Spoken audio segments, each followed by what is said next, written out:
Yo, what's good? Welcome back to the Tough Block Podcast. It's your boy Monix. Your boy DJ. We got some returning guests here. We got my man Mitch right here, Cesar. We got James Nival over there in the corner. And first off, I want to thank everybody for coming back, man. It's been amazing to have you all together because we did everything separate. But Nice. how you guys been since the last show? Great. Yeah. Good. Yeah. Anything new? Getting my car stuff done today. I moved. That's about it, though. Yeah. I did the test for the sun done. Oh no, I did that right. No, I guess same old really since the last podcast for the time being. That's good. Piggybacking off of him, I just bought a new house right around the corner. Hey, So congrats. not by choice, but by necessity, right? So Pops and my niece moved in with me about 8 months back, and so we had this house built so we could actually house everybody and get off of each other's necks. So that's been real good. Still moving in, still getting that process set up. So that's good. Congrats, brother. Congrats. What about you, James? Wow, since the last podcast, coronavirus shut down. Oh wow, it's been that long, eh? Yeah. Oh wow. Yeah. How have you guys been handling the whole new rule set and everything with the whole coronavirus thing? Different, right? Yeah, different. I mean, the one thing about jiu-jitsu, it does definitely teach you how to be comfortable in uncomfortable situations. So I got to definitely say that, under the leadership and I guess you would say, encouragement of our fearless leader, Mr. Nival over there, we kept it open. We kept it moving. Like, we adapted to everything that they thrown our way, and we've come up with really safe and smart ways to make it safe to continue to do jiu-jitsu, right? For sure. So, I also found it interesting that we dabbled with Zoom. We did do Zoom classes, which I enjoyed a lot, teaching those things. And we implemented new classes like Zumba. We have Zumba now. And what I did like about when it came to teaching judo is that there were tiny little details you really couldn't do, like sweeping the foot and things that you can't really spend a whole hour with. If you only have 1 hour with the kids, you can't really go into it. But I had the whole coronavirus time, if you will, to actually teach them good sweeps and tiny little details they normally wouldn't have time for, because there's no need for contact in order to do certain movements. Right. We get to focus on that. So I found it like it was an opportunity to really expand on my teachings. Yeah, that's what's up. That's what's up. Yeah. I guess dealing with it. I would say when you grow up poor and without, you get used to being without. Yeah. So hard times, when you grew up with hard times, you used to hard times. So I feel sorry for people who didn't go through hard times right now. 100%. Who haven't gone through hard times in the past, because right now they're going through it. Things are taken away, whether it be rights or normalcy or things like that you have. So if you understand what it is to be without, I think you kind of like, just another day for you. For some of those that are without and never had that, they're probably going through some of those situations where, if you never might have lacked food in your life, and you start to have to go to a food bank, that's, that might be rough on you. So, in that case, I guess I can say that just for me, it seems like another situation of being without again. Right. But been there, done that. So you learn how to come up from out of that situation. And you just stay strong. You'll come out of this one. So that's how I kind of felt about the whole thing. Yeah, I agree 100% with what you said, because even as an adult, I, being an actor and a martial artist and such, and I've gone through times in my life where I go months without making any money, just like maybe like $500, I kid you not, for those 2 months, a total of $1,000, whatever, And then so when the coronavirus hit, my fiance, she's a marketing executive in Konami, and she's like, oh man, I don't know if we're gonna get laid off, I don't know, blah, blah, blah. Oh man, we're gonna be without, going to the office for 2 months, blah, blah. I'm like, okay, and she's like, oh, I'm like, welcome to my world. It's like, but she wasn't that bad, to be honest with you. But there were other people who had like stable jobs, who are like, I can't imagine going 2 weeks without knowing if I'm gonna keep a job or not. It's like, routines can be a very good thing, but they can also be a bad thing. You got too used to it. Because when you disrupt somebody's routine, now all of a sudden they got to learn how to adapt on the fly, and when they can't, to tap out. Yeah, Right? that's That's true. just how it is. I mean, it kind of applies to jiu-jitsu, right? Just adaptability. Adaptability. Yeah. You have the best plan, Mhm. but when the guy goes left instead of right, Adaptability is the case that you always must have in martial arts to be able to be adaptable and never stay within one pattern and be able to shift between patterns, but have an understanding of what you're shifting to. Because sometimes the adaptability sometimes may be a reaction, but you make the wrong reaction. It's the same, the wrong decision, the wrong reaction, end up in a worse situation than what you were in before. So being adaptability, at least having a plan ahead when there's time to plan, because that's what most martial arts are, is trying to prepare for reactions through the idea of thought of reaction. What would you do? You know, that question that we always ask, what would you do? You know, some people have that joke, like, you know, like conspiracy theorists maybe running around getting bunkers and stuff like that ready, and some people today or before thought that was a joke, and that guy's saying, well, what would you do if this happened? Yeah. Well, while he was planning for it and others are laughing, kind of like Noah's Ark. For You know, sure. they were Yeah. preparing the boat and everybody's laughing, and he's like, what would you do if a flood came? Right. You know? Yeah. Oh yeah, well, there's not gonna flood, and then the flood came, and then all of a sudden he has the boat, and they're like, oh, give me a lift. So, you know, and it's interesting that you said about adaptability because you have like some martial arts, right? That they just teach kata, basically karate. You know, at least Americanized karate. You know, they're hardcore in Japan, but you know, like 1, 2, and then hook and this, and blah blah, and that's how they teach it. And jiu-jitsu, you know, and judo, and maybe other competitive sports like Muay Thai and such. It's like, okay, anything can happen. You have to get ready. You have to prepare with that. Now, in real life, what are we doing in order to expect the unexpected? You know, we're just going through day in, day out, the same thing. And so when something like this hits, you're gonna freak out, and you're gonna be thinking, oh man, unemployment, this, or you're gonna be able to adapt. Yeah. Right. And a lot of us, I mean, I'm not trying to speak for everybody. I feel like everybody kind of got it out the mud. weren't really, you know, well off in the beginning, so we had no choice but to adapt. You know, so I feel like, you have to It's a adapt learning to experience. situations. Yeah. When you don't have, you have to be ingenious, I guess. You have to make it up as you go. Fake it till you make it, pretty much. Yeah, pretty much fake it till you make it. Yeah. Fake it till you make it. Yeah. I was always a firm believer in that. Definitely a saying that we can definitely relate to. Yeah. So tell me, give us, me and my brother, a background how everybody met here the first time everybody came together. Well, it was Charleston, right? Well, I met Cesar in I think 2007 and 8, around that time. He was training judo with the judo program at the facility that we started at, which was Team Mika on Charleston. It was Charleston. Upland Yeah, at that time. He was training with Carlos. Yeah, I think Carlos was there. Eunice was there too. Eunice So I'm was there, not but sure. It was Carlos's program in the beginning. Yeah. When Carlos left, that's when Okay, Eunice that took makes over. sense. So I think you were a friend of Carlos. That's funny. Yeah, Carlos. Actually, the funny thing is, I heard Carlos's name for years when I was at UNLV, like before that.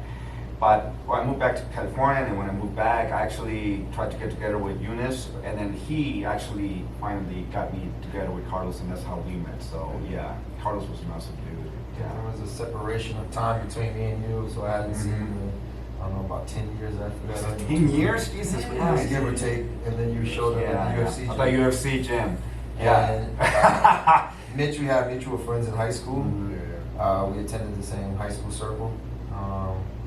And then knew of him. I don't think he knew of me, but maybe I knew more of him than he knew of me in high school. He might have heard my name a few times, and then we later met, same thing, some years down the road, probably about 10 or 11 years later at work. Yeah. So I got a job where he was working at. Oh, what? AT&T.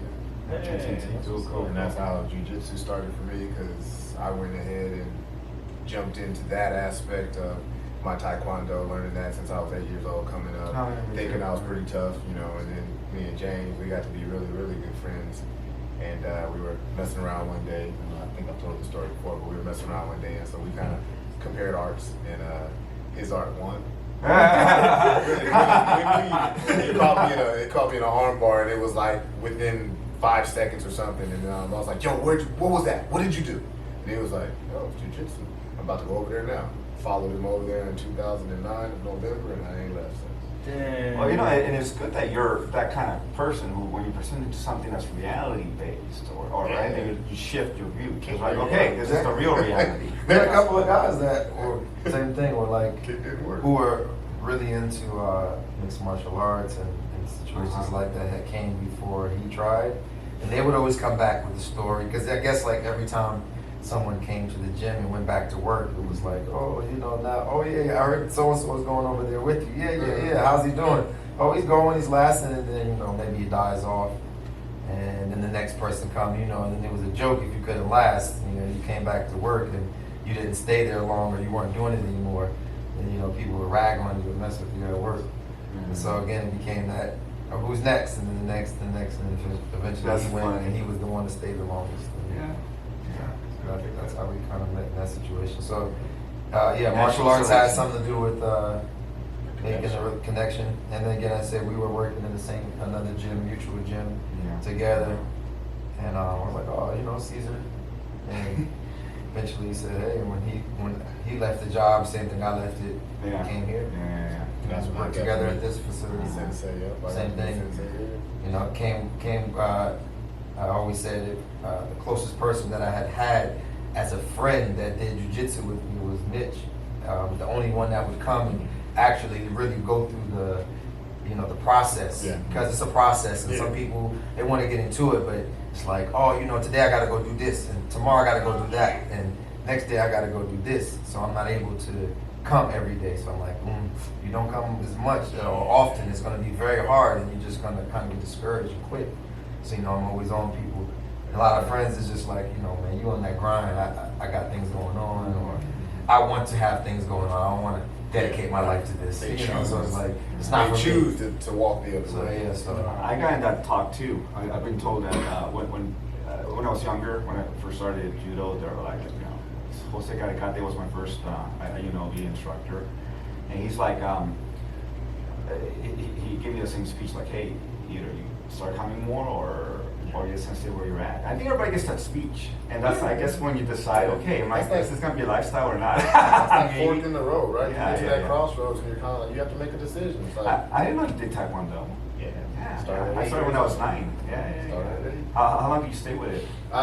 Went all the way up until about 12, like going consistently like I was doing, and then football introduced itself to me. And Did you get your black belt or? No.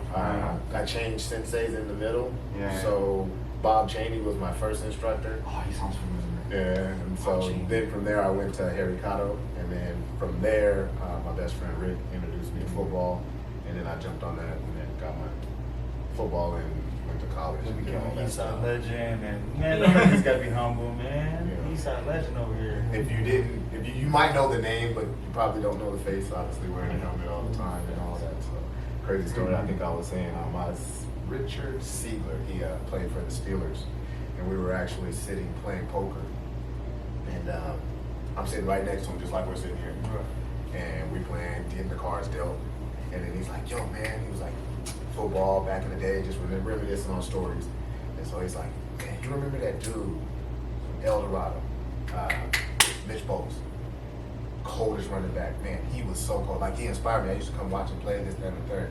I'm looking at him, I'm like, yeah, I know him pretty well.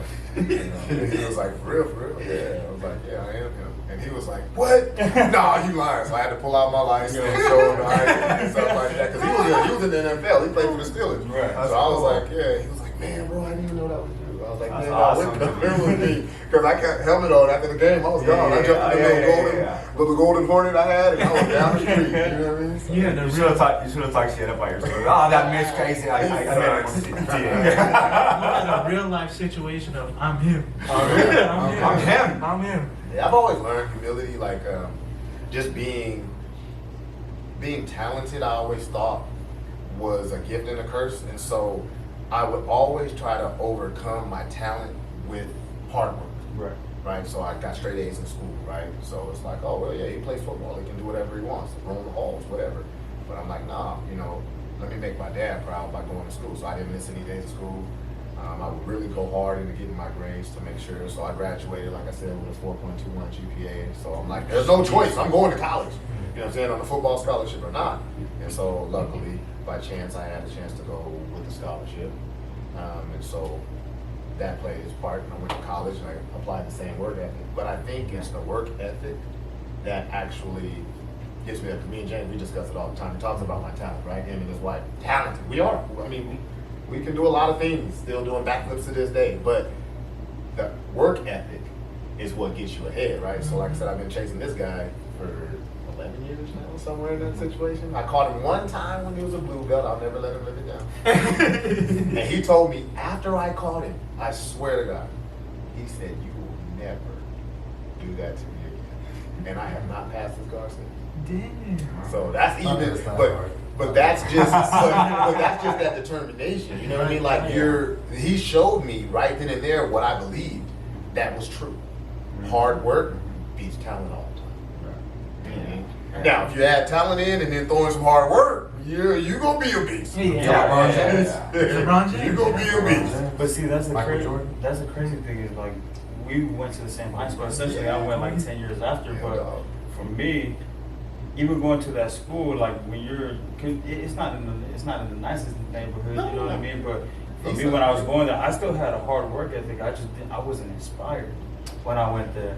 And then just hearing you and how you were able to keep that hard work and stay inspired to stay on top of your game all throughout as a young man. That's crazy. You don't hear that a lot. I have to definitely give that to my dad, right? Just for the simple fact that all my best friends growing up, no dads, Right. none of them. Right. I was the only one with a dad, so Big Mitch was Big Mitch, right? He was everybody's dad in that sense, and so my friends, I would see the struggles that they would have, and then I would be able to go to my dad and be like, "Hey, Pops, like Berto just did this, and Rick did that, Isaac did this, Frank did that," and then he's like, "Yeah, I went through those things too as I was growing up, blah blah blah." So I got to use their experiences and learn off of them. The only thing that I couldn't learn was the affairs of the heart, right? You can't really take somebody else's experiences from the heart and use that to guide your decisions. But everything else, I was able to say, "Hey, I'm not gonna really go down that road because I see where it leads, and I want to be ahead of that." Important to have a father. The father is Yeah. very important in that. And that major, especially for boys, I think having a father is that key to success. Seriously, because a man keeps you in check. Yep. Yeah. And you identify with that. You see it. Yeah. Moms, you want to take care of, and you're always trying to Mom maybe be takes care of something you. that you're not. Mom Like takes care of you. Yeah, she takes care of you, and then you get to that point where you're like, "Well, I got to do this. I got to take care of my mom." And so Right. you don't really listen that well because you think as a man, I'm supposed to be the man because you hear what society says. I'm supposed to take care of this, that, and the third. And so mom will be the nurturer. She'll take care of you there, but you want to be the one internally that takes care of the whole household and kind of puts everything on your back, right? Sure. And you got to make hard decisions when you do that. And sometimes if you don't have the right guidance, they're the wrong decisions. Right. And going off of that, you guys came through a period where like through the 90s and 80s and all old school where, like training and all of that, I'm sure it was a lot more tougher back then. was. There Yeah, a lot of yeah, different- I'm sure. Yeah, Things are How- different. As teachers, how are you guys adapting to the new word? Like you got to be more Nurturing? Nurturing. Somebody said to me, I think it's true. One, takes a village to raise a child. Yeah. I'm always going to believe that. I think we've gotten out of the village, the instinctual, which was created in the sense of, you guys come from Polynesian culture, so if you understand that culture, it's a family-oriented culture. It's based upon elders, lineage, history, your past, who you are, what makes you, the stories of the past, the ones that are passed down through tradition. That builds you, that builds who you are, that builds your understanding of life. So that's number one. You need a lot of people to raise because in its truest form, a pack is always going to look out for each other when the pack knows that it's looking out for each other. That was the idea of, if you want to call it native culture, is that the pack understands that what's most important is the pack and not individuals within. Right. We take care of our elders, so the young support the elders. When the elders were elder and you were young, they supported you. And so that's the trade. You're a baby, you can't do, we do. When you become old, we become babies again. Yeah. You become old. So it works like that, right? The elders surround you and you're in the middle. And the animals are packs of animals that run in packs. That's what they do. The young are in the circle of the elder, the old. The youngest are always in the lead. The lead is the leader, and he's most important to look out for everyone. Right. So a leader is not leading to be held in the sense of a leader. He's the leader with the most responsibility. To sort of be a leader is the most responsible because he has to look out for everyone. Right.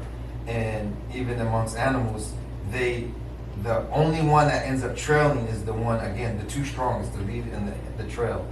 And if you can't hang on, they try to hold on to you until it's time for you to go.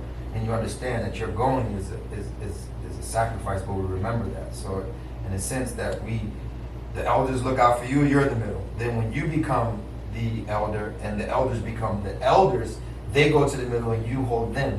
And you hold them until it's their time. So raising kids is the same sense. You can't do it with a nuclear family. I'm sorry. And every time you eliminate that part of the village and that part of the family, you lose a part of society and humanity.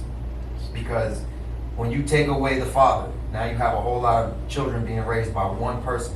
You gotta remember, it takes a pack, right? Right. So you're taking away what the pack, what makes the pack. You take away the grandparents, that's your first, that's your history.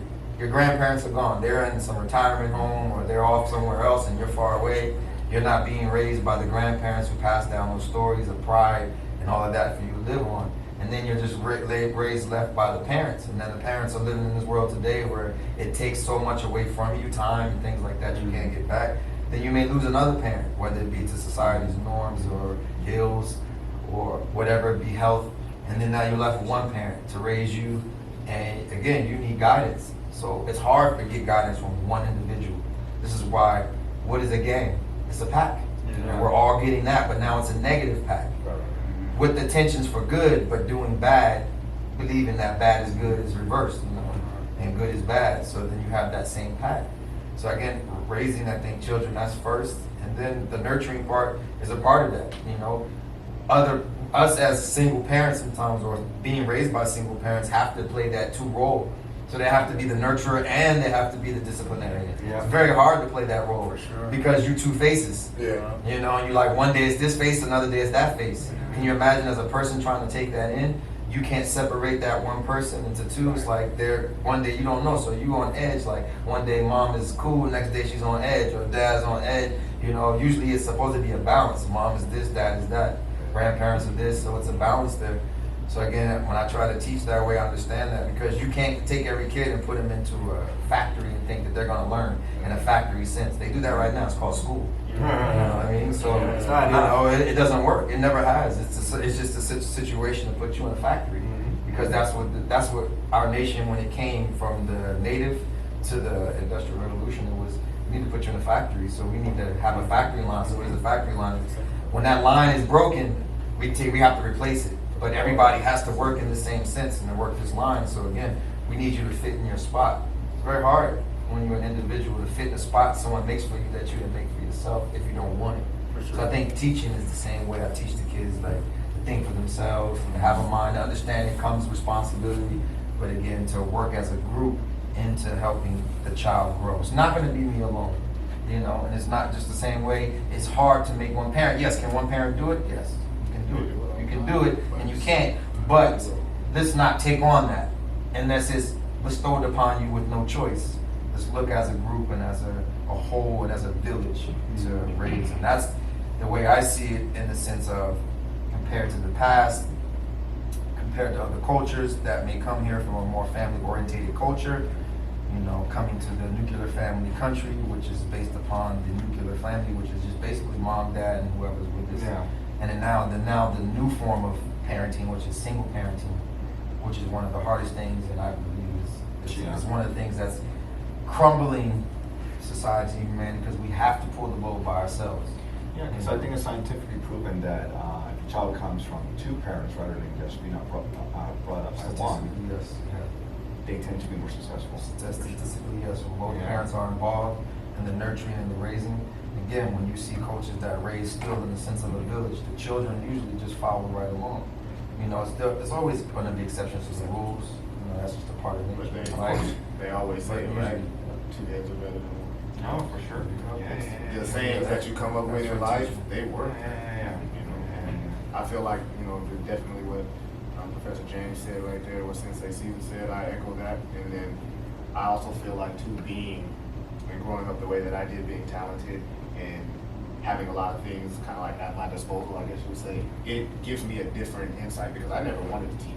I always felt like the kids wouldn't be able to do some of the things, and I didn't know how I would be able to react, or like how I would be able to handle a kid that can't do this flip or can't do this roll, right? And I found that actually has made me more sympathetic to them, and it's made me more creative to figure out a way to help them to get there. Because I'm like, yo, I was able to just, oh, you can't just do this? No, you can't be like that with someone when you're trying to teach and you're trying to be a true teacher. You have to ask yourself, okay, if he can't do this, how do I help him be that? How do I help him become better or her become better? And I love watching women and girls do it because, right, you don't expect them to be able to do some of the things. And I have a daughter who can, you know, she can get down with the best of them being 6 years old, right? And it's just because I find other ways. And James challenged me with that. He's like, Mitch, I'm going to give you this little class, right? 4, 5, and 6 year olds. He was like, take it over, do what you do.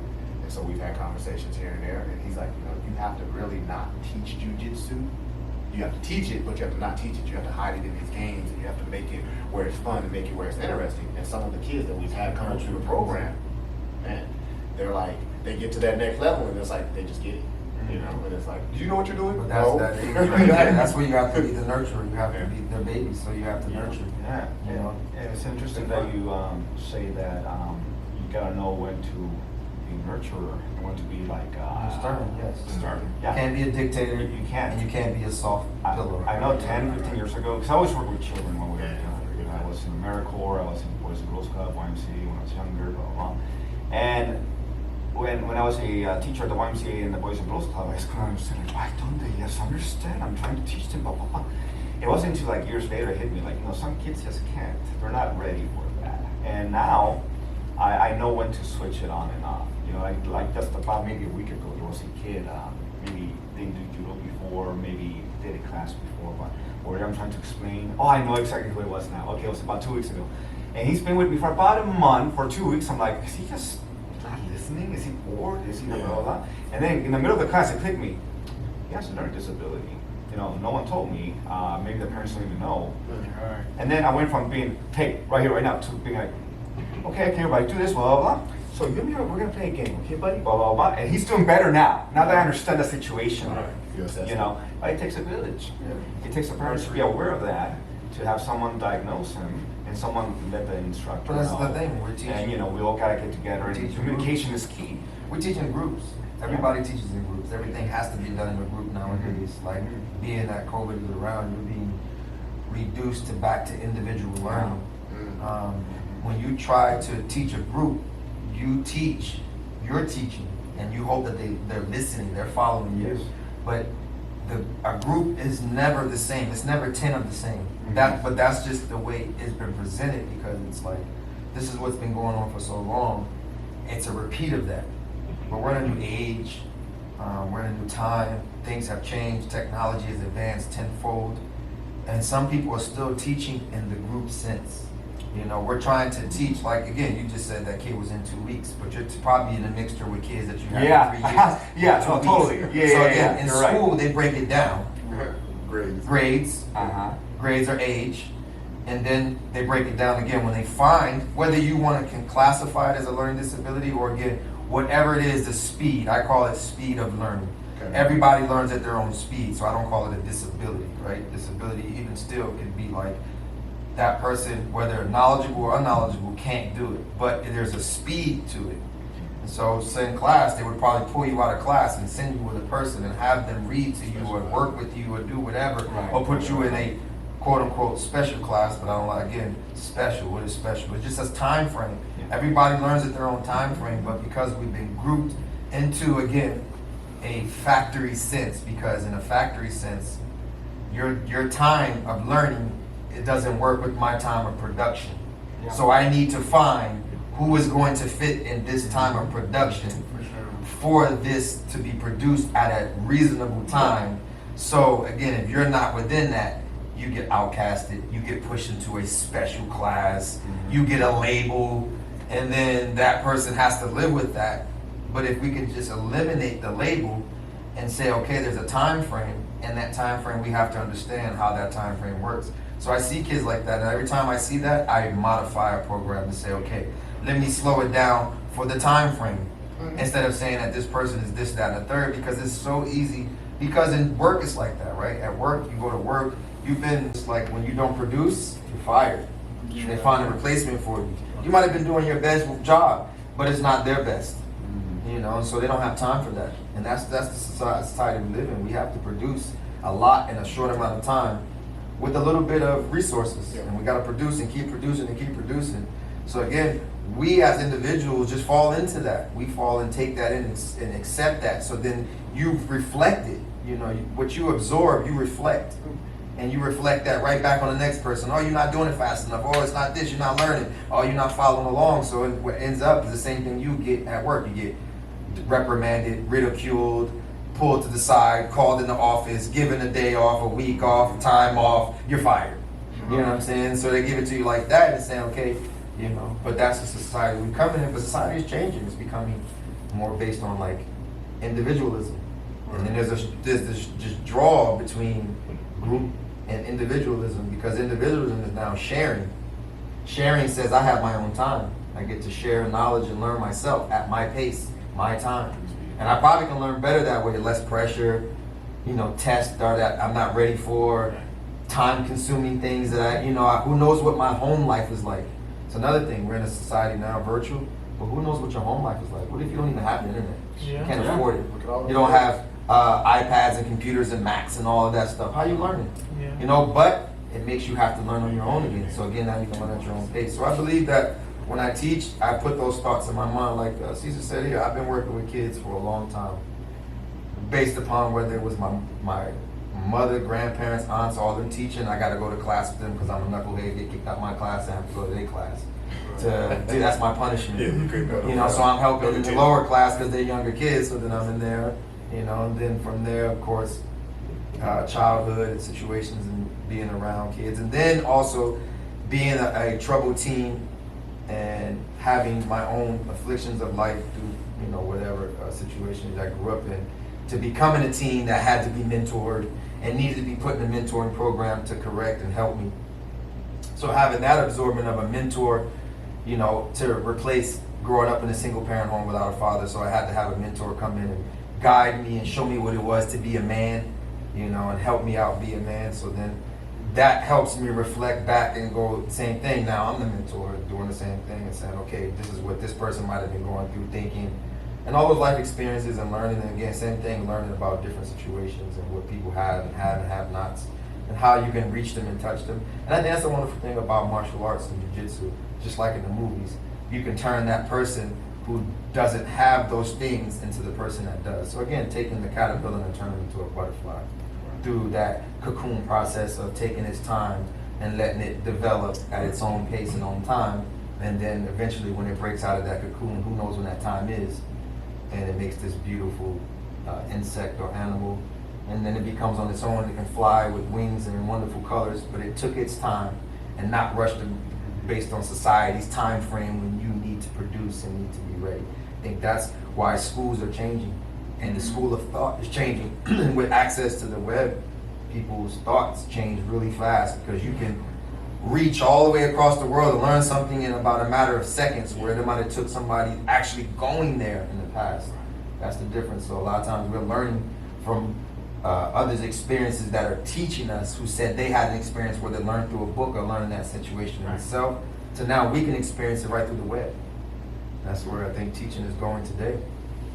Yeah. So teaching in that new sense. And speaking of growth, essentially you were talking on growth. I don't want to get too controversial or anything, but us all being men of color, Yes. like the state of minorities is now coming out of its own cocoon and starting to flourish in its own. Well, what is your guys' take? Especially, you know, you guys went through, like I said, through the 90s and the 2000s. You've seen this whole cultural change. What is your guys' views on it?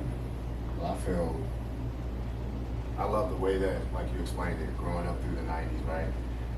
There were certain things that we did not have, and we learned how to adapt without it. There's just rules of the streets or rules of your neighborhood or just rules in general or etiquette. It's just the way that you're supposed to behave, right? And we learned that from an early age because the eyes weren't there, right? You didn't have somebody with a cell phone that was recording everything. I remember the first cell phone I got, it was like this little bitty small thing and it had Bluetooth, you could flip it out, it was an Ericsson 28 and you could play tennis, like against somebody else. There was no visual screen on there or anything like that. Obviously those phones didn't come out until 2007 and beyond, but there weren't eyes there to see. So like I was watching Hard Knocks and one guy was on there speaking about that, and where he said, every time I see something bad happen to a man of color or whatnot, he was like, I just think about all the people that didn't get a chance to be seen. All the police brutality that happened behind closed doors before they had the cams and all of that type of stuff. He was like, so we had to know how to maneuver back then. And so now it's nothing different. I know how to maneuver and keep myself out of harm's way just because of the way that I grew up. So that's why I love the way we grew up, because it conditioned me for what we're going through now, because it's bad. Yeah, It's real bad out there. And just like the Rodney King situation, because it was finally somebody had something on camera. Oh, yeah. Now there's proof. And it you was know? bad, like, Yeah. and then they let the people off, but you beat this man that crazy, and they had no idea that they were being filmed or whatever. So Yeah. they were just doing what they normally feel like is what we're supposed to do. Yeah. Shooting somebody in the back 7 times, like, come on, like, really? You guys are still doing these crazy things? Yeah. It's No never ending. man. It's never ending. Yeah. I think about John Lewis, man. He, Yeah. the congressman who passed away Mhm. recently. He marched with Martin Luther King, right? And then he saw the first, at least partially African American president ever be, you know, sworn in. And then he sees the Black Lives Matters movement come up because black men are still being oppressed. And then and it's everlasting. And then I remember when I was a kid and I saw the beatings on TV in California, because I lived in California at the time being. And then I heard about the riots, and I would walk, you know, my sister would walk me to school to get to the bus over there, and I'm looking around thinking, this is fucked up. And then the O.J. Simpson trial, I was there. I was in middle school and I heard that verdict, and everybody just so tense. I felt the tension. 25 years later, I still feel that same fucking tension. Now, putting it all together, you have someone like John Lewis who spent his whole life trying his best to, you know, See better, change. to see change, right? And many, I'm not just saying him, many people. Yeah. Many people, you know, Rosa Parks, Martin Luther King, Malcolm X, all of them, you know, and then they passed away, seeing very little change Right. in the end. And then I see very little change from 25 years ago. I have to disagree though. And I then- have to disagree. But I have to disagree. I just gotta say this. But then, so what I'm saying is, this is something that's never gonna go away. I would have to disagree on that too. We all have to kind of just keep fighting. I think for it when to you grow. repeat Uh-huh. that and you repeat those words, Mhm. you keep it going. I feel like that's a repetition, and I disagree to say we made little change is totally different. You think it's big change? Yeah, because I mean, like, as a person of Mhm. color, Mhm. and then I know the history of my forefathers. Mhm. Not only did I know it, I studied immensely in it, and I mean, I have. Not to say that I'm a guru of knowledge, but I've understood a lot of things, and to say what we've come from to where we're at today, I gotta disagree on that. Like, I have to disagree because you would never get to have the ability, right? Then 50 years ago, 60 years ago, that you have right now, right? So you have to take that into consideration. Like, times are going to change. You have to take that into consideration. You have to take societies will always, no matter who they are, same color or different, will always have disagreements and prejudices that will always exist. Whether, again, I can go into history, you can go into any culture, any country, and see within the same culture, without differences of color, discriminate and have prejudices. I think that when we make light of situations that sometimes can be, because with the computers and the phones, you can make a small situation become major now. Yeah. You know, not to say that to minimize the situations that happen, but to say we have come nowhere, because I know my grandmother wasn't allowed to go in certain places, and she was a considered light-skinned person, you know, and she considered herself a colored person. And what it says to be colored means that you have some color to your skin. So that means you may not be dark colored, but you have color. and they wouldn't let her, drink from water fountains. You never have gotten that. You've never witnessed that where somebody said, no, you can't sit from that water fountain. Go sit in the back of the bus. Go sit over there. That, yeah. So there's been tremendous change, and we've come through that. Now, is it the responsibility of others to continue to say, okay, they need to change something, right? Who is they? Our government? I mean, the government is the people.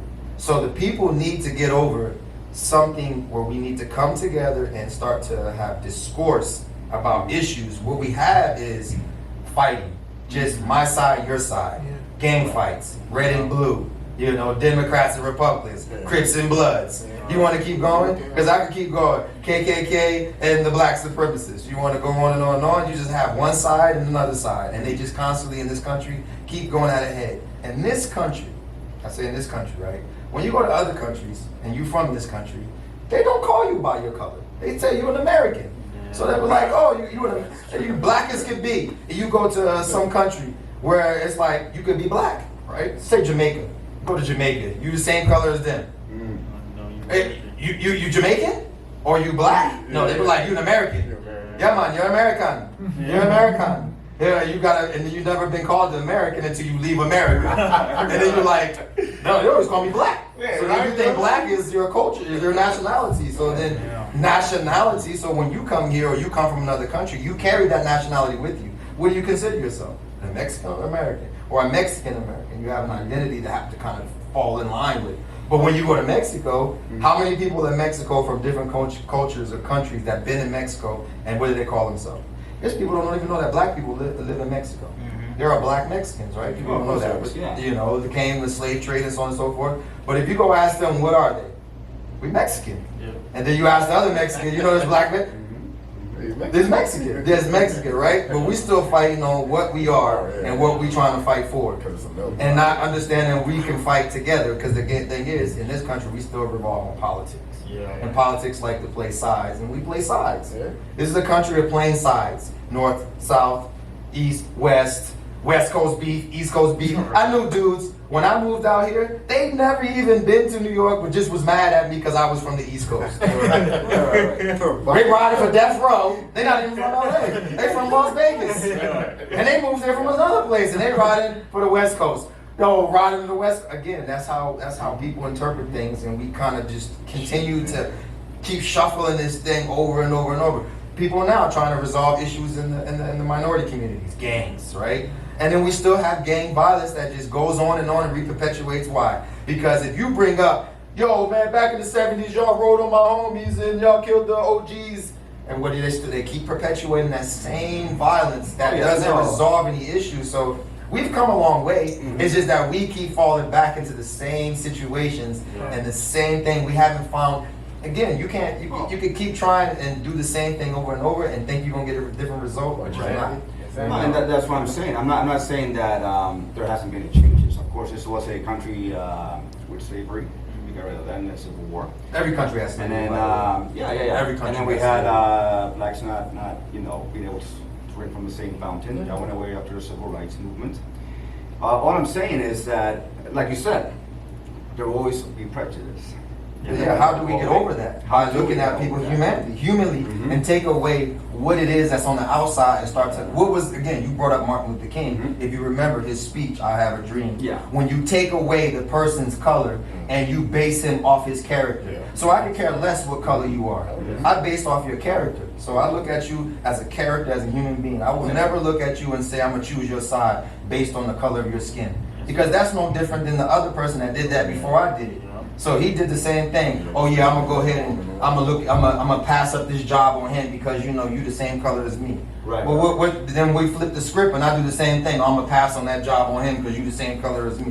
Where does any change happen at? It just flips from one side to the next side. Oh yeah. So that's what people do when power starts to see what happened in Rome. When the Romans realized that the Christians were taking over, what they do? We're going to become Christian. So we'll just make the Holy Roman Catholic Church. So we'll just switch on over and go on the winning side. We're going to go to the winning side. Winning side is going to go. So people right now say, hey, look, you know what? The paradigm is shifting. Hey, we need to go on the winning side. But why does it always have to be a side? Why can't we just come to an agreement and start to look? And again, and based upon that person, you're going to be this way, maybe your disagreements and so on and so forth.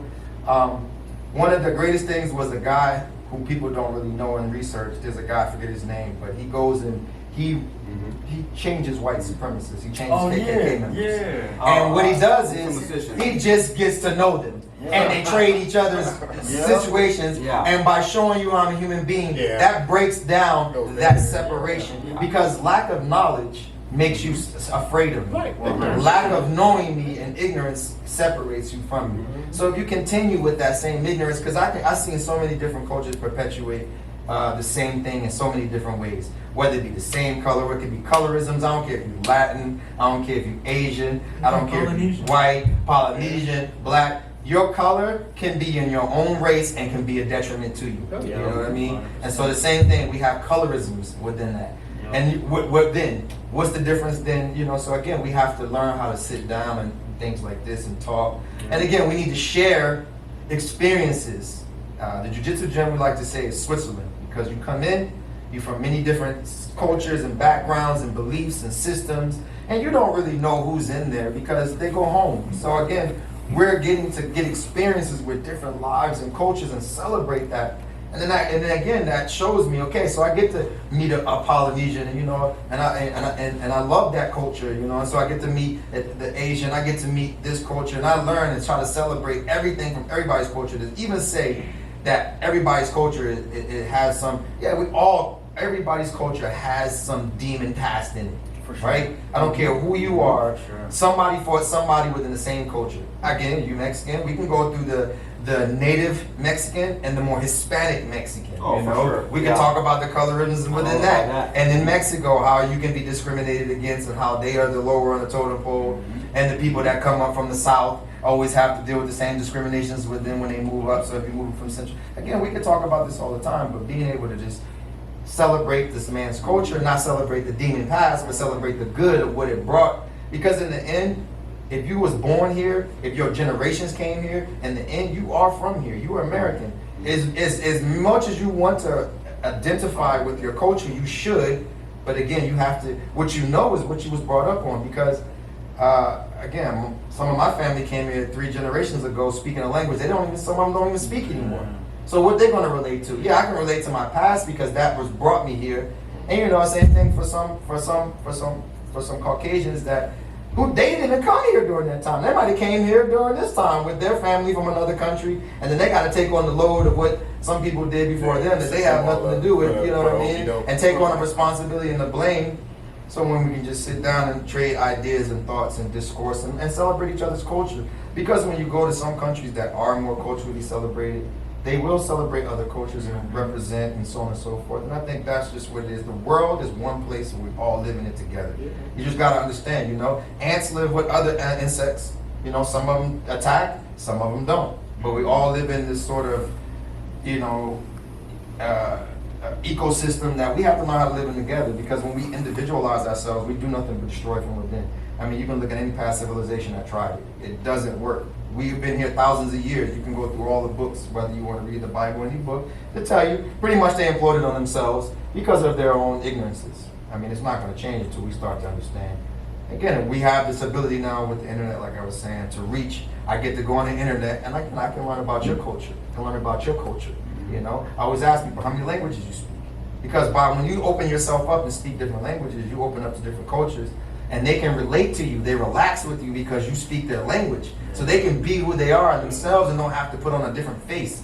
You know, sometimes it's hard if you got to come here and you got to speak English with an accent. And you kind of like, you know, they're going to make, you know, something about you. So you trying your best. And that makes you nervous. That makes you fumble in your words and make it worse for you. You know what I mean? Can just being accepted like, yeah, you know, great, so on and so forth. Because, you know, Polynesians have much history in many other countries. New Zealand, Australia, deal with the same thing, you know. In so many different situations, and again in this country, when he came here, you had to move to Carson side of LA and deal with all of that and be right mixed into a neighborhood, and you had to adapt, you know. Mexicans in the same situations, what they had to go through, Cesar Chavez and all of the fighting, and you want me to work here, but you don't want to give me rights and stuff like that. So again, everybody deserves some representation, but discourse and understanding the differences, and not be quick to just say, oh, this, that, and the third, point the finger at you and this is what it was. I mean, again, we got to heal from the past, not keep using it to. That's the thing. You gotta learn, but we don't study. A lot of us don't study it. We just listen to the next man who did the studying, but he did the work, and you're like, yeah, I'll just listen to what he said. But he could give you his distorted image of that, which is based upon because everybody loves to distort the past, so it benefits them in the future. Yeah, for sure. Damn, man. I don't know if y'all are watching this, but comment in our video to help us get James to start a podcast. Cause man, this is my first podcast with him, and I'm ready to run a wall. For you, man, for real, man. I appreciate it. And I think that's the whole thing about this whole movement, right? It's everybody just wants equality. I know there's people that get mixed in the shuffle on the wrong side or end up going one way a little too hard. And I think that's like we spoke last time. That's why sports are so big. Like I hate the Cowboys. What did the Cowboys do to you? You know what I'm saying? Like everybody's always so team. You know, like But the human is tribal. The human being's nature is tribal. He's tribal in his sense. It's in his nature. It's in his instincts. It's what's given to you. But we have knowledge because we have consciousness. So that consciousness sometimes is driven also with instinct, and those two combine. And again, the tribe is like, again, you're going back to the village. The tribe has to protect itself, so from outside invaders, and that's something that happens. So we do tend to resort to the tribe, and we can echo that and voice that and push that forward. That my tribe is the leader of all, instead of saying that my tribe is in existence with each other. Because, through the biggest countries, because again, this is a smaller country, but in the big countries like South America, Africa, Asia, where the culture and the ethnicity is maybe the same, but it's small differences in that tribe, right? So this tribe may be, 40 miles from this tribe, but they speak two totally different languages. But as you're an outsider, you look at them and say they're the same. Yeah. But they have two different languages with two different dialects that do not understand each other. Yeah. And the country that, again, most people, it's a scientific fact, that in Africa, it's known, that's the birthplace of civilization. But people don't realize, it's like maybe, I could be wrong, but if you check the facts on this, over 3,000 tribes or more, over 300,000 languages, and none of them are interchangeable. Some of them don't understand each other. So again, and they are right next to each other, on top of each other, this country over, this over, that over. So again, we can be tribal, but we just have to learn now as a world tribe. That's, the sense of what people are trying with globalism is to try to, let's be one world and let's try to, but some people don't want that because they don't want to have to accept, some of those things. And again, that's a whole other topic for another situation. But, as the internet gets wider and bigger, we are becoming a one world, and we do feel the pain. If this happens, that happens over there. You can see now, people see the pain, but it's not, like you said, it's not new. It hasn't it has never existed. But like you said, there's a phone, there's more light to it, there's more voices for it. I think that's the only difference. I truly believe we're living in the 60s again. The difference is between the 60s then and the 60s now, there's the internet. Yep. The 60s back then didn't have the internet. They had the advancement of TV. Yeah. So that was their internet. They had an advancement. You got to see that on TV, but again, it's through a tube. It is through the perception of what it is, and perception is everything. So now you have the internet. So it opens up your perception, but again, it's still some perception. Some things are still being manipulated and modified, but by having a wider open web, you can see all sides of it and kind of try to get a full story. And I think that's what we should always do: discourse, conversation, full story, learning how we can deal from it, talk about it, get over it, and then move forward. That's the true moving forward. I think that is only going to work.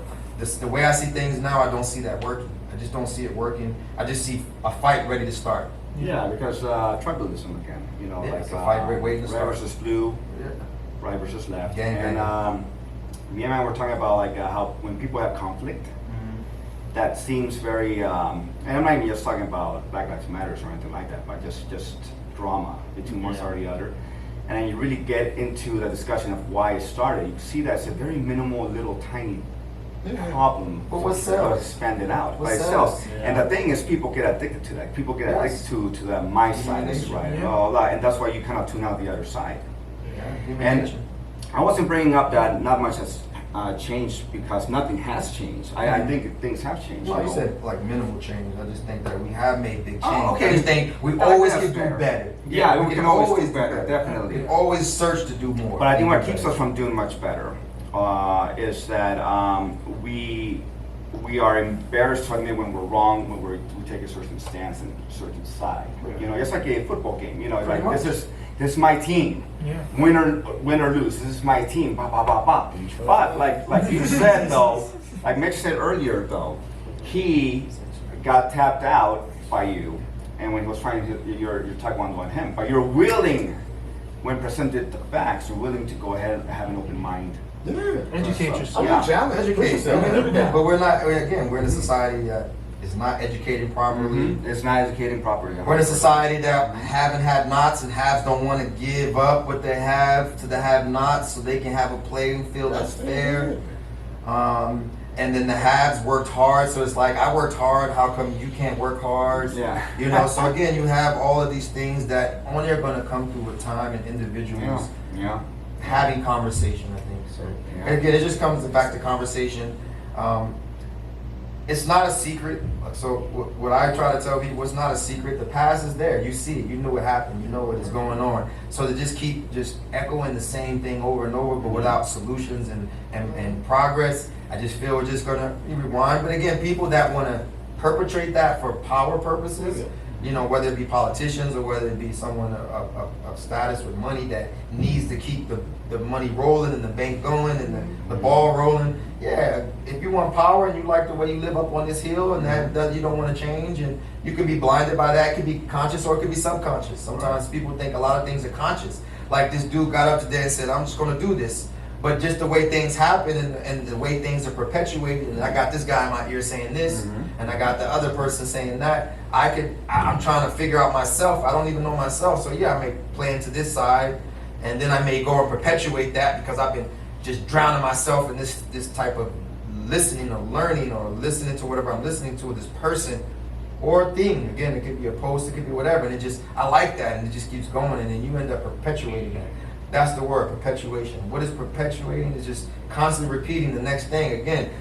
And I always say it's a gang culture because it's like a child, you grew up, your father was doing something, and you repeat that. You're just going to perpetuate that. So you're not changing the cycle. You just end up doing what he did, and now you carry that on, and now your kid carries that hate because of what happened to you from that person that had nothing to do with him.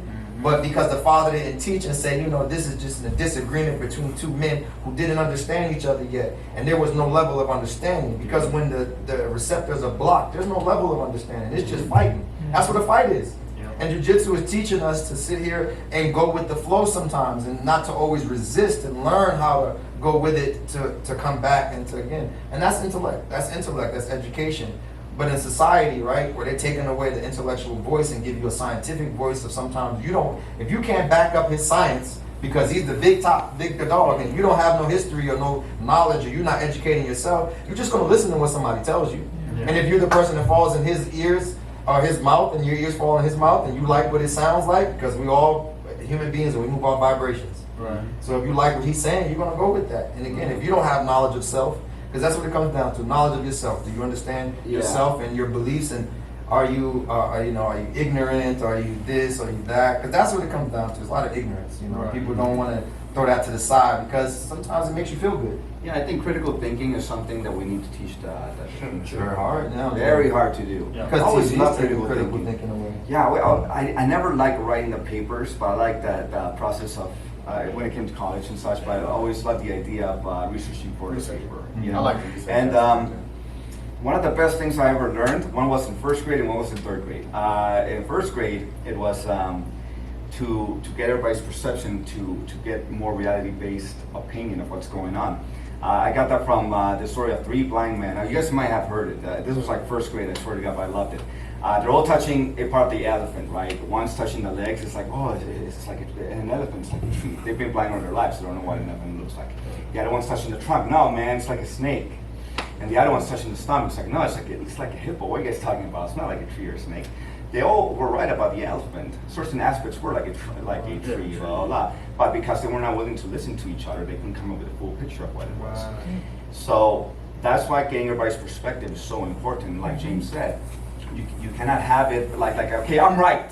That elephant's like a tree. Right. You guys are fucking idiots. You Yeah. can't have that attitude because you only know what you know. You don't know other people's perspectives if you don't listen to them. Another thing too, on this game, Fact versus Fiction, and it gave you statements. One being, the shirt is red, and picture of the shirt being red, and it's red. Fact.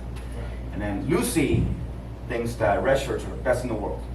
Opinion. And I think critical thinking like that is something we need to pass on to the next generation. For sure. But like how James was saying, I have to agree with you. I feel like our people, as far as people of color, are progressing, but at a faster rate that we are admitting to ourselves. And the only reason why is because, like you said before, the only media that we had before was the news was controlling it. Who was controlling it? Only one set of person. Right. But because we have this technology, now we built our own platforms where we can This is spread news. those type of This is the things. new news. Like This is right the new- here. the new norm. This is the new news. It's sharing now. Exactly. Again, sharing is caring. Exactly. So all the things now about sharing, I share my car with you.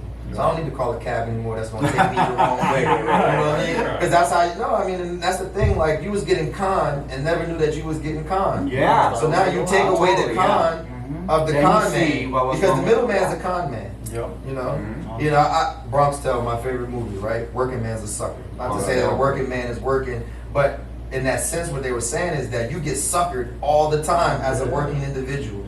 You know, whether you the guy driving the cab, it's not your fault you driving the cab, but you got to do this because, you know, the company may not want to give you the money, so you go the long way to get a little extra money.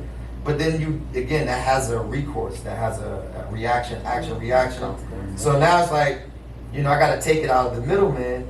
And now I'm the guy, I was the sucker, right? Getting suckered by my company. I got to sucker the guy that got in my car so I can make a living, right? But now let's take out that middleman. Let's take out and share now, right? So I'm sharing my whip, my car that I drive around my family in, and now I get to be the taxi driver. I was driving a taxi that I had to rent from this company who says I got to pay X amount of dollars. I'm practically in servitude to them. I make a short amount of money, but now I get to drive my car around, get all the money, break a small portion off to the company who's just using the app, and the people in the back seat know where we're going. And if I say, hey, yo, bro, I know a shorter route. Oh yeah, can you just type that into the phone and you can just tell me how to get there faster? Yes. And he goes the route, and you can see it. You know your time of destination. Actually, the phone tells you better than you might know because you're going to be like, yo, I know a faster way. Well, the phone, this is telling you this ride sharing uses the fastest. It has up-to-date GPS with traffic and Oh wow. Okay, cool, man. And you take me there. You can sit back in the car and you don't have to worry about it. Like, again, we share. Now I get to share. Not only that, now same thing. I can rent my car to you, where I had to go rent it from this company. Again, remember, you know, if you broke, you're a minority. I see this all the time. I used to hate going to the car rental to get a rental car. You know, I was discriminated not too long ago at the rental place. You know, and I came to them and they helped everybody else. I get there. First thing the lady says to me is, we don't accept debit cards. I was like, why? Because my people come in and act with debit cards all the time? I'm not trying to say, I'm just saying we don't accept debit cards. Like, you're trying to say I can't afford a credit card? How do you know I don't have a credit card? Before I even pulled out my ID or anything. It's the first thing she said, right? But that's the thing. You got to go there and you got to say, oh, I want to rent a car. Well, we don't accept debit cards. Well, you know, maybe I don't have good credit. Maybe I messed up in my past. But hey, who's to say that I can't be more responsible right now and get a rental car? You know, so now you can say, you know what? Forget the middleman who's not allowing me. I go here, I use my debit card. You know, hopefully I'm doing all right. But the thing is, when you use it, they got you locked in. So if you do something wrong, when it got your info, you got to use a real name. It got to match up with you. So again, sharing is caring. Jiu-jitsu, we share information. We can get on the internet and share this move with you, and you can learn this move over here in Europe or wherever you, Denmark, and you can do this move with your people. And you may not have all the right people to help you in black belts, but look, now you can go reach with these people over here, and we can share now. We can share that knowledge. And again, we're sharing knowledge, and you can get that. And again, you start to, when you share knowledge, again, the same way when you're in the Uber, right? You're in an Uber with a stranger. You're in his car.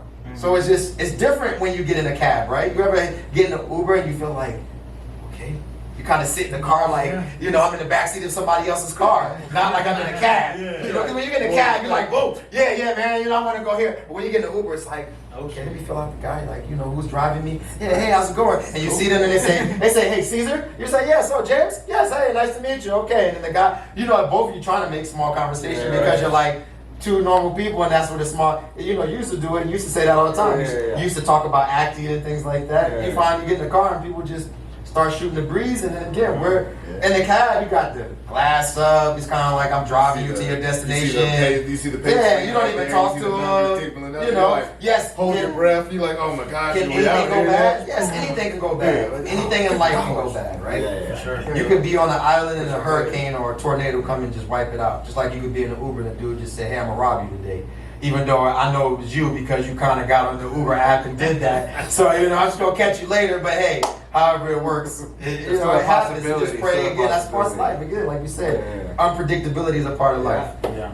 But if you understand that's a part of life and learn that life is Then you can adapt. exactly. I heard somebody say this documentary is that they said happiness is the silent time of history. Because no one ever talks about history when it was at its greatest. They only talk about history when it was at its worst. So if you put it all together, you just feel like our whole existence as a human nature was just total destruction, revolution, revelation, and everything. And we're coming to an end. But in those gaps where time was going through, that was the happy time where people were getting along and understand that, again, there's going to be a hard time and there's going to be a good time. So again, don't look at the hard times, look for the good times to come, understand the hard times, and you got to wave the storm. Like being a surfer, man, you might get a good wave or you might get that one that wipe you out. Yeah.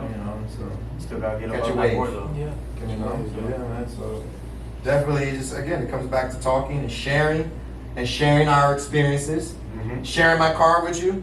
Sharing my food with you. I'm cooking food out my house and serving it to you. Maybe not now in this time, but some people still are. Some people got to make $1, right? Some people are saying, okay, they took me out of my restaurant business. Now I got to cook out my house. Let me put my mask and gloves on and give you the same service. Now I got to really give you good service because now that's what we're looking for. And what's wrong with that? Great service. But now it's service one-on-one, personal service. And we get back to that where they think they're getting rid of the mom and pops, but they're empowering the mom and pop. Now we're just going to use a new platform, which is the internet and the apps, and create a new generation, a new revolution, and that's what's coming to. But we all got to get past our differences and come together in order to make those things work, I think. So just sharing is caring, man. Yeah, I think if anything we learned in this show is sharing, accepting, accountability, and adaptability. I love that. I need to take that, quote that down, remember that. I need to rewind this so I can remember that, write that down. Because you got to keep all of those in there. We got to have everything. Accountability is a major part too that some of us don't want to accept. Yes, sir. We're growing up in a society where we're not accountable. We got to be accountable. We got to accept the wrongs. We got to accept the wrongs of the past and move past them. Whoever's going to be that one to accept that wrong, whether it be the government, whether it be a politician. Because in the end, unfortunately, this country never says sorry. If you don't know how to understand, the United States really don't say sorry. It says sorry twice, and they really don't. Hiroshima was one of them, and again, somewhat for Native Americans. But you got to be some atonement in the past and say, because the government was the one that instituted a lot of laws that made things, to say, you know what, we're sorry. Let's move past it. Let's move on to a new America. Right. Where we're America based upon Americans for the country. And everybody that comes here, we understand where you're coming from, because again, we all have a past. If you're from Las Vegas, most of the time you're not from Las Vegas. Like you were born somewhere else and you came here, right? So you came to this town. And some people from Las Vegas are shuffled in the mix. You don't even know who's from Las Vegas. Like I can say, everybody probably in this room, if you raise your hand if you were born in Las Vegas. Exactly. So you're from somewhere else, right? But you come in and accept it. Now raise your hand if you tell people you're from Las Vegas. Exactly. So what's the difference? You know what I'm saying? So I'm going to come here. I'm going to accept where I came from, because I love from the East Coast, and I expect that. But I'm in Las Vegas now, so I got to represent Las Vegas and the East Coast. Right. But I'm not going to forget where I came from, and I'm not going to forget where I'm at. Right. So let's always remember that. That's accountability. Just understand where we're at, where we came from, where the past is. Learn from it, because if you don't learn from it, you're bound to repeat it. If you don't know about it, somebody can take advantage of it because you never knew it happened to you. And so again, move forward with that idea. We're all together, and we just, wherever, because you go, if I went, say, if I go to another country, right, what do you think they want me to say when I get my paperwork and citizenship? And they're going to say, boom, all right, you're now this. Yeah, they may still say I'm from somewhere else, but in the end, I got to accept that this is the stamp that I wanted to put, and this is the place where I want to be. So again, Polynesians who go to Australia, how many say, they still say I'm Australian, but I'm Samoan descent, or I'm from Tongan descent, and I'm from the island descent. I could be in New Zealand, heavy population, you know, heavy culture. We brought our culture with us. And at the same time, we're still New Zealanders, but we also, at the same time, we have our culture. So it's nothing wrong with that. It's celebrating that and accepting the new celebration of the culture you're within, regardless of its past, because everybody got an ugly past. You know what I mean? Sure. Even in your own past. You know, if you deny that you had an ugly past, you can't move forward. Yeah. Absolutely. Absolutely. Man, I love this conversation. Thank you Yeah. guys. It's jiu-jitsu in a nutshell. No doubt, man. United Nations. Yeah, but man, we appreciate y'all, man, just for allowing us to use the space. Yes, Also thank you. sharing your knowledge, Hopefully we man. can keep doing this, you know, Yes. Yeah. make it a full-time thing, you know. Yeah. Podcast right here from the couches, you know. Love it. You know, getting that perspectives, Yeah. man. You get a lot of perspectives. I think one thing they celebrate in jiu-jitsu a lot is we're celebrating right now this sports side. And, we're trying to grow the sport and grow the art for the sport and just focus on that. But we need to focus also on motivational people within the art that are using past instances of life, and jiu-jitsu has helped them deal with that. Again, it could be a trauma you dealt with in the past. You could be trauma from a soldier. You could be a trauma of your youth and your upbringing. It could be a trauma of a loss from a family member. But that is motivation, that you're using this to motivate you to motivate others in life. Because everybody has a motivational tool, whether you use yoga or religion or whatever it is. Yeah. Maybe sometimes now they can bring light to the jiu-jitsu aspect of motivation, where these guys can be motivation for others. They say, yeah, you know, like there's a guy out there, I forget his name, but he was a soldier who lost his legs and his arms, and he competes, he's out there. And I always like to show people that, like, you know, there's a guy who might have lost his leg. He had it before, but he lost it. Yeah. But he's still saying, okay, I'm still somewhat of a man. I can go out here and still try to do that. He's motivated. And he uses jiu-jitsu as that way to motivate him. Or he was born without it, and he still is able to use jiu-jitsu as the motivation. We were doing that in the beginning. That's what Elio Gracie was doing. And then again, the sport took over, and the sport kind of, again, pushes out the normal everyday aspect of who we are as individuals, because all of us are not sport athletes, but we're all doing this in the sense of some sort of motivation. Again, there's tons of motivation on why you're in here. But yeah, maybe if a podcast was using individuals from jiu-jitsu to talk about their past and their motivation. I know a lot of guys that have been through a lot of things.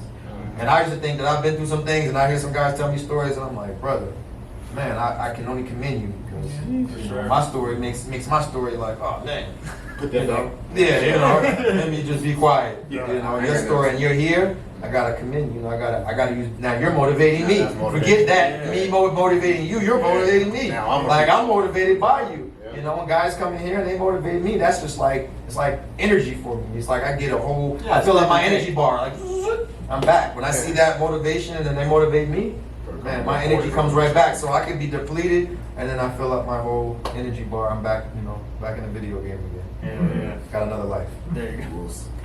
Well, we want to thank you guys again I for appreciate you guys coming having out us. here. Appreciate using the facility. Thank you for letting us use this for Thank you. sure. Yeah. Anything you guys want to plug before we close this out here?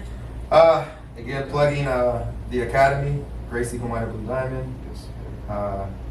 Instagram, you can find us on Instagram. You can find our website through Instagram.